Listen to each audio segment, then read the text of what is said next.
Merci Brian pour la question. Je m'appelle M. Kenfa Kenzo Willy, informaticien de profession dans le domaine des réseaux informatiques en service au ministère de l'administration territoriale. Comme trait de caractère, j'en ai trois. Je suis quelqu'un de patient, de quelqu'un de persévérant et de très curieux. Et comme trait de caractère principal, c'est la curiosité, compte tenu du fait que je suis dans un domaine qu'est l'informatique qui évolue assez vite. Et pour être à jour et pouvoir proposer des solutions innovantes, il faut beaucoup de curiosité. Donc, je suis quelqu'un de très, très curieux.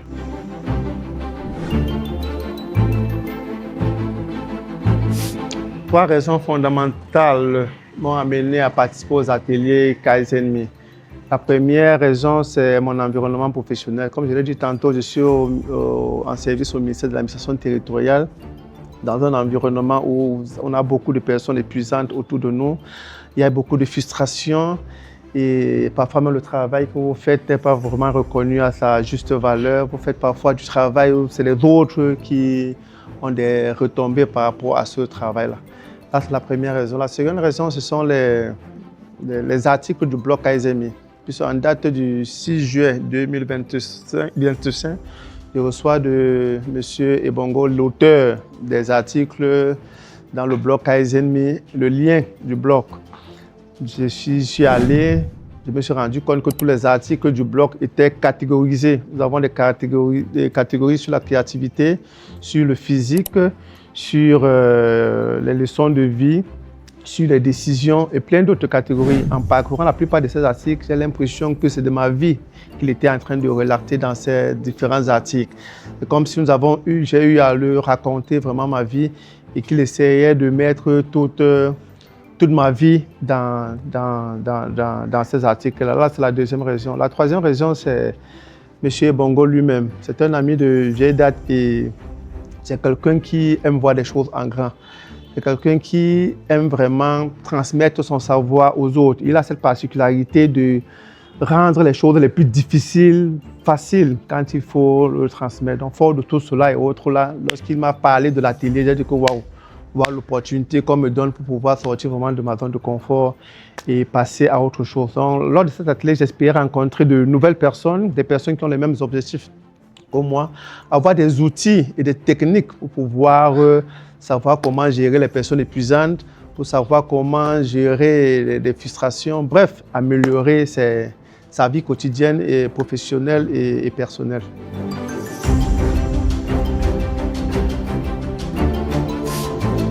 Oui, le 16 août 2025, je reçois le formulaire d'inscription de M. Ebongo au premier atelier « Comment s'organiser pour atteindre ses objectifs » qui devait se tenir le 30 août 2025. Directement, je remplis le formulaire et le 30 août, j'arrive à l'atelier. J'ai vraiment d'abord été sublimé par le confort, la salle dans laquelle s'est tenu l'atelier, une très belle salle avec de belles tables, avec de chaises de qualité. Et sur place, nous avons trouvé tout le nécessaire pour prendre des notes, des stylos, des blocs-notes. Le repas qui a été mis à notre disposition était vraiment copieux, donc tout cela m'a vraiment marqué. Et l'exercice qui m'a un peu plus marqué, c'est lors du début de l'atelier. Dès que l'atelier commence, ils prennent la peine de demander à chaque participant de passer, de se présenter, de donner par exemple trois de ses qualités et de dire quelles sont leurs attentes lors de cet atelier confort. Et ça m'a vraiment plu parce qu'il y a des personnes qui participent à des séminaires d'atelier, mais l'atelier se termine, ils ne parviennent même pas à dire un mot et autre là.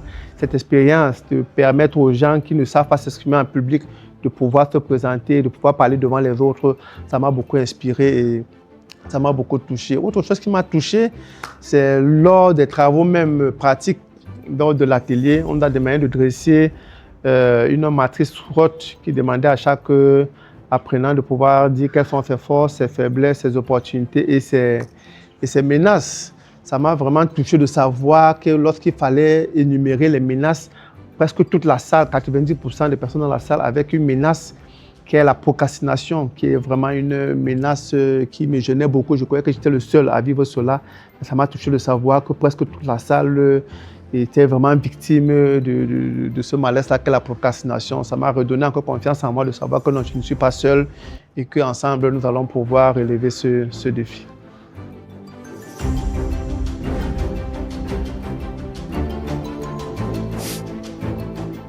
Ok, j'ai eu la chance de participer au deuxième atelier. Le deuxième atelier, comment s'organiser pour atteindre ses objectifs. Et le troisième qui était porté sur la gestion des finances. Découverte importante que j'ai eu à faire pendant le deuxième atelier qui portait sur les deux mêmes. C'était sur la roue de la vie que nous a présenté M. Ebongo lors de cet atelier. Il nous a fait savoir que cette roue est constituée de 7 composantes et toute notre vie tourne autour de ces différents composants-là. Si tu veux être heureux dans ta vie, améliorer ta vie, arrange-toi à travailler sur ces différentes composantes. Il n'y a pas de composantes plus importantes que les autres. Ces composantes, nous avons le physique, savoir être toujours en bonne santé, faire du sport. Il y a la créativité. Nous avons comme autre composante le mental, l'éducation et la formation. Toujours penser à se former continuellement. Il y a la spiritualité, les relations avec les autres, les relations avec les tiers, le bénévolat et l'aspect des finances.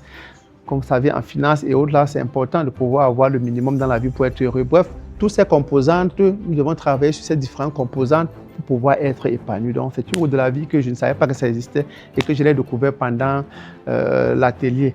Pareil aussi au troisième atelier qui parlait de la gestion des finances. Il nous a parlé des 7 niveaux de richesse qui existent dans la vie. Le premier niveau, il a parlé de la clarté, c'est-à-dire ceux qui ont vraiment des revenus, mais directement dès qu'ils ont de l'argent, ça sort, ils ne parviennent pas à faire de l'épargne.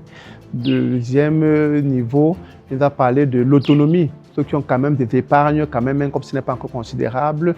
Le troisième niveau, il nous a parlé de la respiration, où je me sentais concerné. Ceux qui ont quand même déjà un fonds d'urgence, ils ont au moins 6 mois de salaire gardé quelque part, ils ont vraiment un fonds d'épargne. Et maintenant, le quatrième niveau qui est la liberté, où ils demandent vraiment à faire des investissements. Je me suis rendu compte concernant mon cas, je suis au troisième palier, il faudrait que je me batte pour pouvoir passer au quatrième niveau de richesse, qu'est l'investissement pour avoir de la liberté.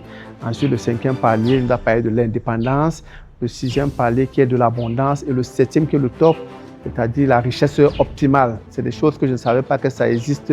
Et pendant cette formation, je l'ai vraiment découvert. Et plein d'autres choses qui ont été apprises ce jour-là.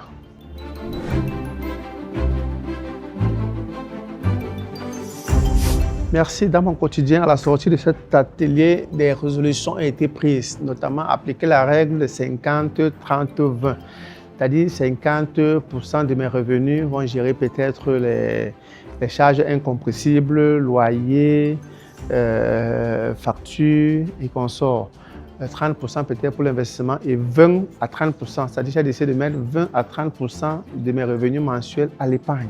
Raison pour laquelle je suis entré dans certaines associations, réunions de famille, où ces 30% sont déduits de mon salaire et peut-être épargnés dans cette tontine-là. Ou encore peut-être voir mon gestionnaire à la banque, pour que directement, dès que mon salaire est viré, que ces 30% soient directement défalqués pour virer dans mon compte d'épargne. Autre résolution à la sortie de cet atelier, c'est d'appliquer la méthode Get It Done de Paul David Allen, qui demande que vraiment de recenser vraiment toutes les tâches, les projets que tu comptes vraiment effectuer actuellement et quelle est vraiment la prochaine action à mettre en œuvre. La sortie ici, de pouvoir cibler toutes ces actions à mettre en œuvre et de pouvoir passer directement à l'action. Autre chose, de pouvoir faire vraiment un budget. Quand j'ai vraiment mon salaire mensuel, qu'un budget soit dressé et chaque ligne de dépenses soit vraiment fixée pour ne pas faire des dépenses aléatoires et des dépenses à tort et à travers. S'il y a un fonds d'urgence, que ce soit gardé, qu'il y a ce qui est prévu pour l'aide, que cela soit mis de côté, ce qui est prévu vraiment pour le loyer et pour les factures, que cela soit mis de côté, que ce budget soit dressé mensuellement, pour pouvoir ne pas faire des dépenses à tort et à travers.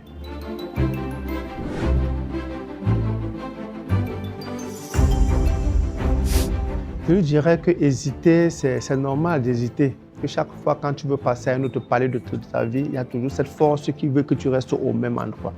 c'est normal d'hésiter, mais de faire le pas, de faire violence et de participer à des ateliers comme Kaizen. C'est des ateliers où tu auras des outils et des techniques qui vont te permettre de résoudre certains petits problèmes dans la vie. Comme je parlais tout à l'heure des personnes épuisantes, le fait d'être entouré des personnes qui cherchent à te rabaisser, qui ne te reconnaissent pas ton travail, ta juste valeur et qu'on sort. Quand tu lis par exemple les blogs Kaizen, on te dit la solution de t'écarter tout simplement de ces personnes-là, de ne pas les fréquenter, de ne pas les côtoyer, qu'on sort, de t'écarter d'eux.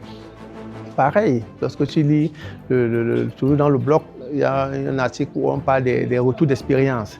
Très important que chaque fois quand tu veux vraiment faire quelque chose, un projet, ce projet a déjà été fait quelque part et autre là. C'est mieux de faire un retour d'expérience. Donc, étant dans la télé Kaizen, il y aura des personnes qui ont déjà cette expérience-là, qui ont un certain nombre de problématiques, dont ont déjà trouvé des solutions et qui pourront vraiment te partager cela. Autre chose, vraiment, c'est la prise de parole en public. À la télé Kaizen, on te donne la possibilité vraiment de t'exprimer devant les autres. Si tu as cette timidité-là, si tu ne sais pas t'exprimer devant les autres, à la télé Kaizen, on te donne la possibilité de t'exprimer et de dire, même si c'est des bêtises que tu racontes et qu'on pense que nous sommes là pour apprendre, on te permettra de pouvoir t'exprimer devant les autres sans te blâmer et sans te juger. Autre chose, c'est que l'atelier est totalement gratuit. Les montants fixés pour les travailleurs, c'est 10 000 francs et le montant fixé pour les étudiants, c'est 5 000 francs. Mais au regard du confort de la salle, quand on regarde la location de la salle, on regarde les commodités qui sont mises à notre disposition, le casse-croûte qui est mis à notre disposition, c'est au-delà de ce montant. Donc tu comprends juste que le promoteur de ce concept-là veut juste aider les jeunes et les permettre de pouvoir donner la meilleure version d'eux-mêmes. Donc, je te conseille vraiment de vivement, surtout que tu auras à faire la rencontre de M. Bongo Arisbe, qui est vraiment quelqu'un de très sympa, de très merveilleux. Il pourra vraiment t'accompagner, qu'importe la problématique que tu peux avoir dans ta vie. Merci.